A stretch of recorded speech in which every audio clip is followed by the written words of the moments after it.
TCI is brought to you by Spendthrift Farm, home of Patio Prado, El Prado's most versatile Grade 1 son.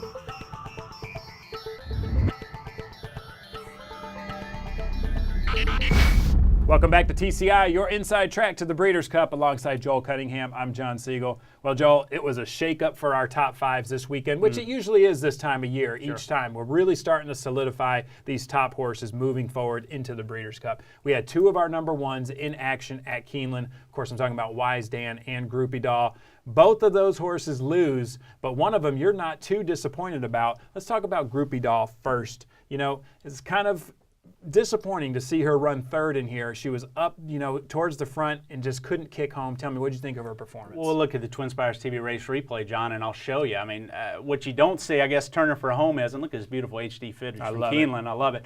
Groupie Doll here in between horses. Both horses that are going to run 1-2 in this race. One's a Wesley Ward horse, one's a former Wesley Ward horse, and they're both graded stakes winners at Keeneland. They love the poly track. So I wasn't disappointed that they beat Groupie Doll. But I was disappointed in the way Groupie Doll ran. I know she's better at 7 furlongs. You see her switch back over to a wrong lead there, John. She just never looked comfortable to me. And I've really questioned her form this year. I know she set a track record at Presque Isle, but to me, the number of returns weren't that great coming out of that race. And she was just a little unsettled, maybe a little more keen in this race than what we typically have seen when she is on her game. She cruises to the lead on the turn, and boy, she explodes that last eighth of a mile. Here was the opposite. She ran a little bit more early in the race and was totally flat late.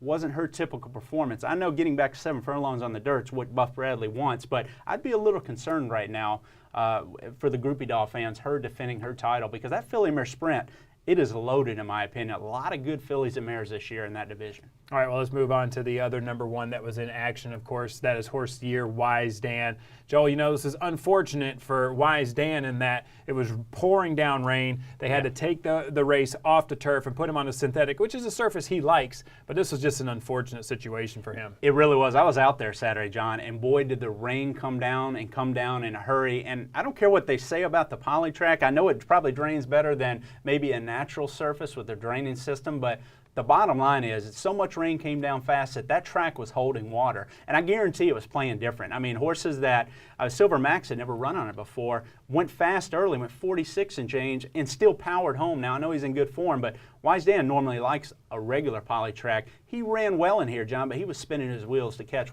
Silver Max. We'll take a look now, Twin Spires TV race replay, and I'll tell you what I'm talking about. Wise Dan in here, you see the fractions, 46 and 3, 110 and 2. Pretty honest, in my opinion. Horse that's never run on the poly track, obviously liked it.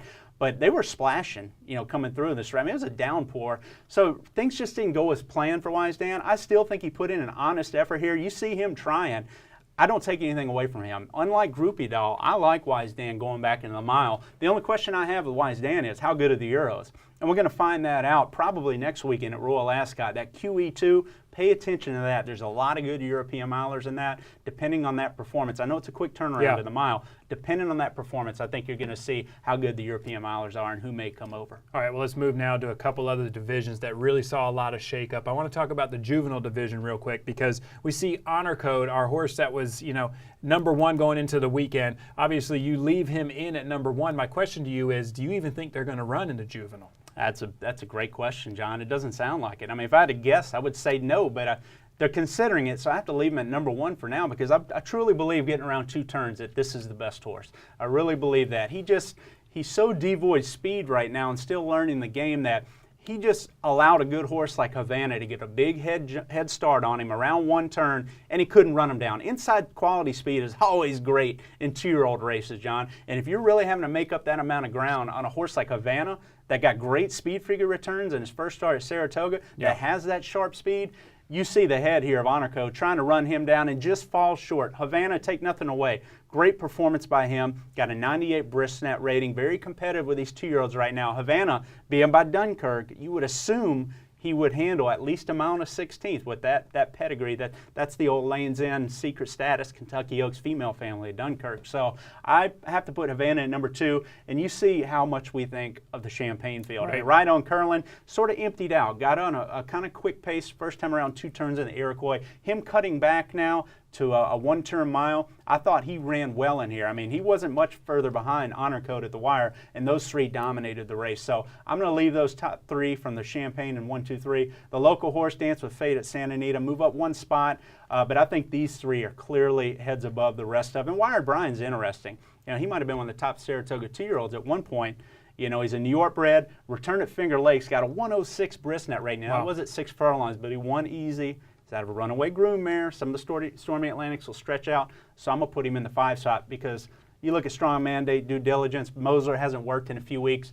They had to come off the list. All right, let's move now then to the juvenile fillies because we see a lot of shakeup in here. You know, we actually have a new number 1. You've been stuck on Fascinating, you know, a horse that hasn't even broke her maiden yet. But now we have a new number 1. It's the winner of the Frizette. Tell me about her. I had a feeling the Frizette was going to have a major impact in this division. Once Fascinating could not get up, now she closed ground. I knew she wouldn't hold on to the top spot, John. I just can't have her there anymore. So I'm going to put the winner, Artemis Agraterra, up there. Another New York bred, John. Affiliate broke her maiden by a dozen first time out of Saratoga, even though it was against New York breds. But I watched her run in this Frizette. It was sort of like, you know, the Champagne, the fact that Havana got loose on the inside. This filly contested the pace. She has good speed, and she was the filly to catch. One Sweet Reason, the heavy favorite, like Honor Code, broke a step slow, had to come from out of it wide, finishing down the middle of the track. I just think there's a lot of upside in this filly. I mean, she's having an APND mare, a mare that herself was a great stakes performer around 2 turns. I think she can be a major player next month in the Breeders' Cup. That's why I'm going to move her in off that 95 Brisk rating and Frizette win. She's going to be the top spot for me.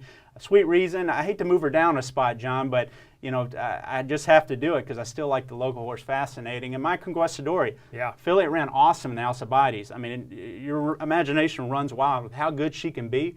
I just question the dirt with her. I have a gut feeling she's not going to be as good on the dirt.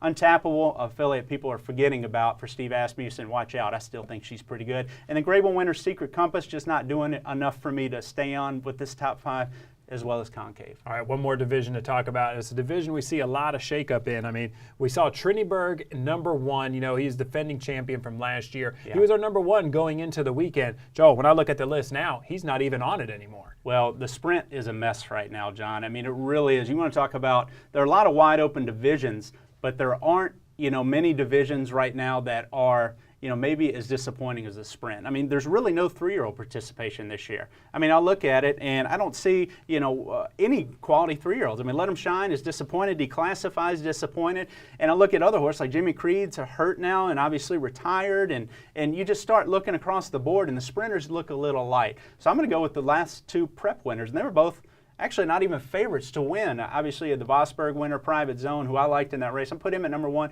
Points off the bench, wasn't the favorite in the Santa Anita Championship, but he won, got a very good 108 Bristnet number. He has to be number 2. To me, the race is going to be between these 2 horses. Gentleman's Bet, I still thought he ran well. Probably didn't like the poly track in the Phoenix, but it was a good prep for him. To me, he's a live outsider because he's fast enough. Justin Phillip, already at Santa Anita training. He's worth having in the top 5. And I'm going to put another Baffert horse in there, Secret Circle. Johnny, who's already a Breeders' Cup winner as a 2-year-old, hasn't run in a long time, but he has a big work tab. I don't know if they're going to run him, but that's just what I think of the sprint division. I think he could actually come into this race and be a player in it because I just don't think it's that deep of a division. Obviously, Triniberg ran terrible. He was number 1. He's out.